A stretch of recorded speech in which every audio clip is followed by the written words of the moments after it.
I'll keep that first bit and edit it. I need you saying my weeds are good. yeah, so... right, okay, here we are.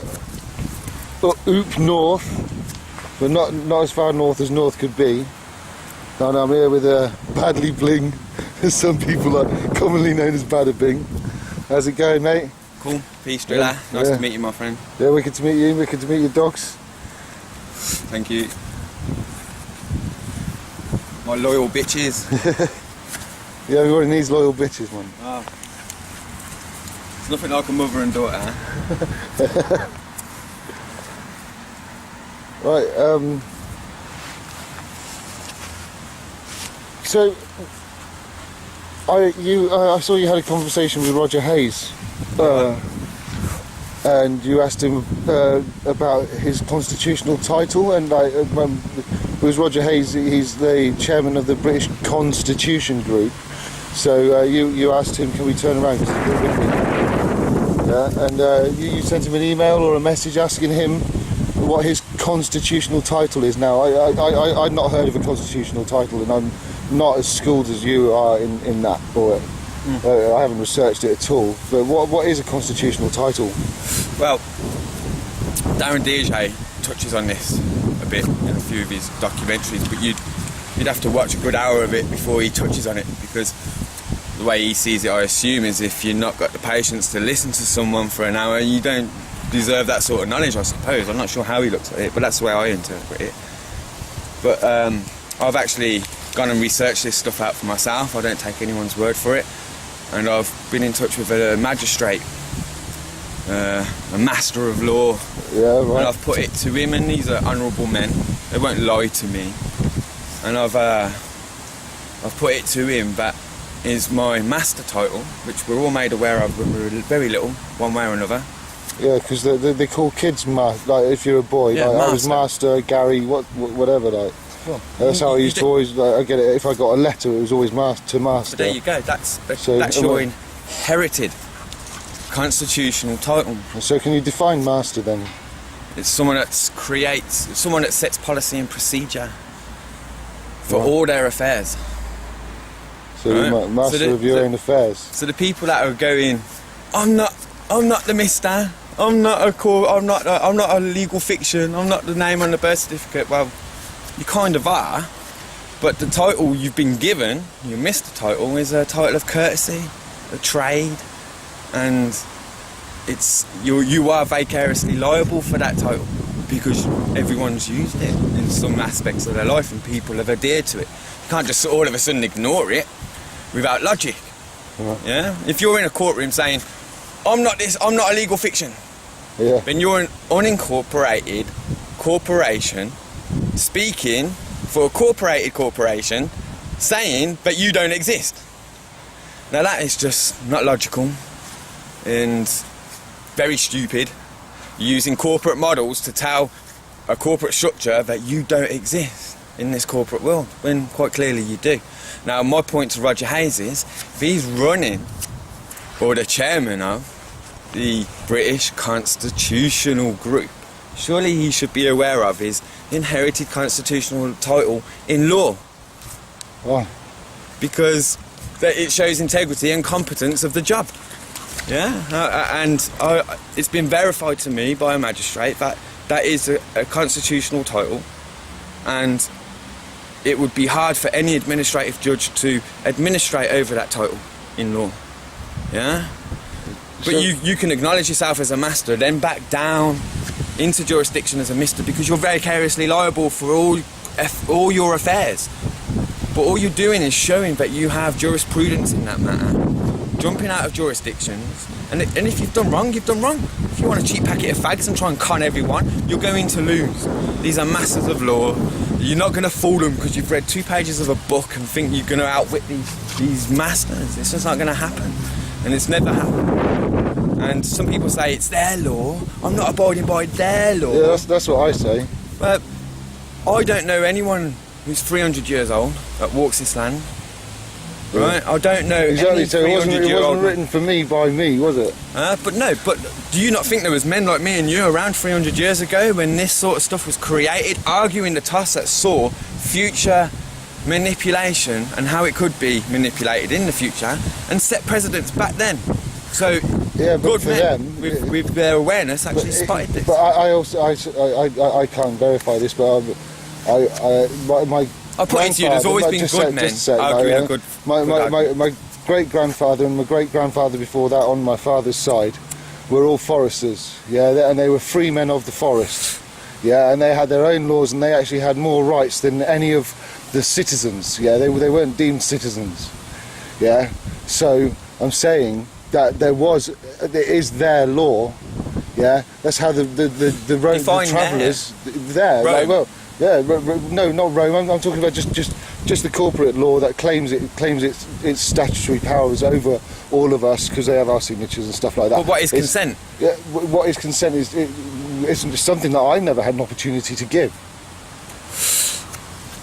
I don't believe that what you perceive to be consent then is consent. Right? If consent isn't yes, I agree. Or there's always an implied right. Yeah, someone always can make an assumption or presumption if you can't speak for yourself. But that's not that. So have you ever used your Mr. title that was given to you? Oh yeah, I have used it. Yeah, but I didn't to the social contract. I did not know. Yeah, it was not put to me that I could have just left it. I didn't. I was educated to think that was all I was entitled to. So through your own naivety, then you can accept that you do consent. No, I'm not saying that I ever consented because I was never given the option. Yeah, I was never. It may have been blatantly obvious to me that there was the option. Yeah, but the majority of us are brought up to think that there is no option apart from to become Mr. or to use that given title. Yeah, we're not brought up to actually say that we have we don't have the opportunity to be educated by our own anymore.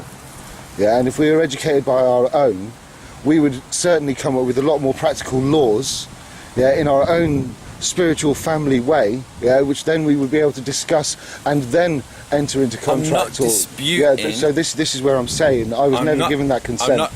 Wow. I'm not disputing that's not a valid argument compared to people that lived in the woods that created their own laws, because even in films of Robin Hood, when the men chased them to the woods, they stopped because they were haunted, and the king's men went back to the castle. Bollocks! Yeah. Robin Hood knew some law. The only land walkers in law are walkers of the forest. Yeah. If you're outside of the forest, you're no longer on the land, you're classed as at sea. Yeah. Or at least it's allegedly perceived to be like that in law and maritime setting. So maybe Robin Hood just knew some law, some Latin, some deep shit. You know what I mean? And of course. Well, he was a lord. The legend is he was a landowner, a lord of the manor. So of course studied, self-educated, classically educated, whatever that would have been in 12 whatever. So there again, there's actually laws to protect land people within forests. Yeah, but the thing is, in the laws you say their laws. Yeah. Well, the created laws of the people who were there. They're there, exactly. So what I'm saying is we're good men. But I would call stature, that fighting our cause. But then I would have the right, the technical right, yeah, to say that's out my law. Yeah, because I'm of that blood. Yeah, right. And I'm not. And but you know through your own but through your own naivety, you've consented into something now. But it doesn't matter how... Oh yeah, no, I fully accept I have to have a driving licence, yeah, because they have my signatures on. Yeah, it's already done, and I was a twat for not realising that what this has done. I've never paid council tax in my life, ever. Right, yeah, it may have been paid for me. I've gone in there, I might have been on benefits once, and they've given me a form to fill out, and I've gone, like, I can't even promise you that I can give you £1 a week. I'm happy to go to prison if that's what it means, like, yeah, and they've just quashed it, and I've walked out of court. And like... Sweet, I didn't know what I was doing, I was young. But I've never paid council tax in my life. It's always been administrated for me or paid. I've never paid council tax. The last time I got like a £500 bill recently, but the old woman that rang me up, she what was it?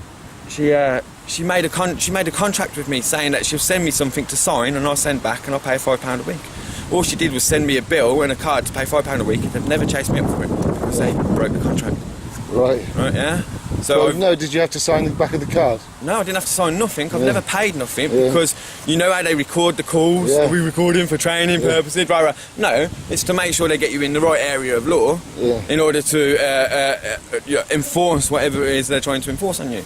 And what I did is I created, through her naivety and knowledge of the law, a contract between me and her, where she said she was going to send me a contract I had to sign with her signature on it, saying I have to pay £5 a week. Yeah.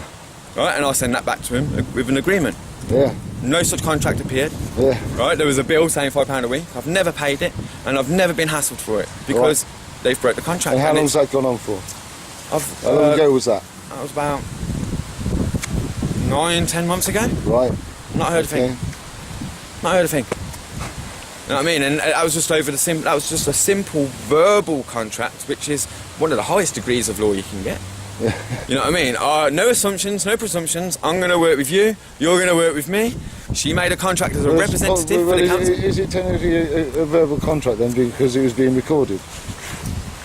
Well, it's honour and dishonour. Yeah. Right, there's no two ways about it. She's a representative for the council, an agent.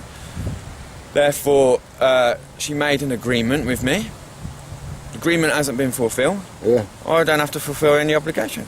Yeah. Right. Fair play. Right? And someone in the chain of affairs, some legal team or whatever, has listened to the phone call, whatever, and not just not chase me up to there. They just know it's obviously not worth it. And you can't chase, like, these people are honourable. It appears like they are bullies and they look for the weakest willed. Well, there you go. I mean, but they will always stay in honour. What do you think to Roger Hayes and the arresting of the judge? What's your perception on that?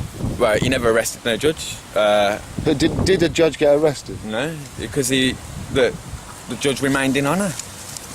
Mr. In what way? Well, Mr. Hayes went in there with a slave title in a court de facto, and the facts are he's using a title given to him, and then claiming that the judge is corrupt.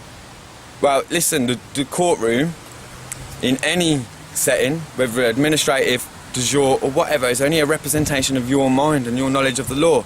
If Roger Hayes is going into a courtroom and calling everybody corrupt, that's because he's corrupt. Because it's representing his mind. Yeah? You go into a courtroom and remain honourable with facts. Yeah? And don't try and discredit a man you do not know, or men or women who have earned their place and studied to get there, one assumes, into dishonour. When you're not 100%... If the man doesn't even know his constitutional title... Right, this is because... What the fuck's he doing going into a courtroom telling a judge that he's corrupt? Yeah, he's got no knowledge of what he's doing. He has no jurisprudence, which is knowledge of the law. It's a mockery. What they're doing is obviously creating something for people who just first get into protesting or feel something that's wrong and they want to create... Looking for an answer. Yeah. Look to a leader of some sort, or a group of leaders, or a group that's set there in place doing that sort of thing. Yeah. Listen, if something's corrupt, you can't just make it 100% You can't use corrupt. a corrupt system to fix a corrupt system. Exactly. They're using corporate models. Well, I study corporate law models and law models, and I just sit back and wait. And then it doesn't matter who it is, Sarah Lioness, Roger Hayes, Brian Jerish, all of these people are out there right now selling you stuff, right, yeah? It didn't matter who they were, male, female, whatever. I've just sat back and waited for the law models to pop up that I know about. Yeah. And when they come with a donate button or subscribe or money or fee, now I know it's a con, and it didn't matter who delivers it. Yeah, but Sarah Lioness says justice isn't free, so like that's why she wants donations. I mean, what's your best remedy then for anybody who wants to know how to work in court? Well, is it best to donate to Sarah Lioness? Right, the studying, or is it better to do it themselves? Right, listen, the study and practice of law can never be licensed, ever. It would be unlawful, because if you can't learn the rules of the game, it would cause you suffering and harm. So it would break a common law by making the study and practice of law licensed. Right, just a second, I think we might be in the room again, right? Yeah. So that can never be licensed. You can go to every Masonic library in every city and read up and print off, if you've got enough 10p's, as much law out of all the history law books there are. Case law. Yeah, okay, I'll just butt in and we just get back to. So we were almost there. What is your constitutional title then? Master. Master, right? Yeah. Sorry. Women have to claim this title. Yeah. But they are, see, equal rights have caught up with women in law, but titles haven't. No one's decided to. Every time a girl's born in this country, they don't get addressed as master, whatever they are. What would they get addressed as then? But they are the masters of themselves. They just have to make the claim. Right. Yeah. As where constitutionally all boys. So would it not be mistress, or does it always have to be master? A mistress is one of the most powerful names for a woman in law that I've come across, along with lady and queen and things like that. Yeah. When you say I've come across, how did you find this knowledge? Where did you go for this? I studied titles of law, Boulevarde's Law, Black's Law Dictionary, first editions, and digress from there when I'm looking at a definition, that's a title that's used. There'll come case law underneath it and stuff like that, and where them definitions come from, and you can research all this back and find yourself back to scriptures of Latin and King James Bibles, and some of the literature is now locked away until 2032. So some of the definitions of law that I've defined are not open to subjectivity or scrutiny any further in the public domain, because no one can claim to have knowledge of any further scrutiny of them definitions, because it's not obtainable anywhere in any public record arena. Yeah, because the scriptures are locked away. Maybe I think it's like something to do with the Queen or Tavistock or something like that. But these, or the church, I'm not sure. But so what is this book that you speak of that we can't? That we won't be able not to... books. Scriptures. Okay. Scriptures. What are these scriptures called? Do you know the name? Right. Yeah. Well, they come from definitions that stem back from the King James Bible, right? Yeah, and Old Dead Latin. Right. So I assume it's got a lot to do with the Catholic Church, and maybe like between the powers, maybe some of the scriptures split up. So would it be in a Church of England library or a Catholic library? I found documented evidence in the Yale law libraries of just telling me that the scripture's locked away. I can't remember off the top of my head where specifically. Right, yeah. But I got to the Yale law libraries through the Tavistock connection. Right. And that's about it. Cool. Anything else, Gaz? What do you think of my weed? It's fucking too strong, man. I don't want any more of that. Alright, quit. Peace. I'm Peace. out. I'm out. Safe. Respect. Sorted.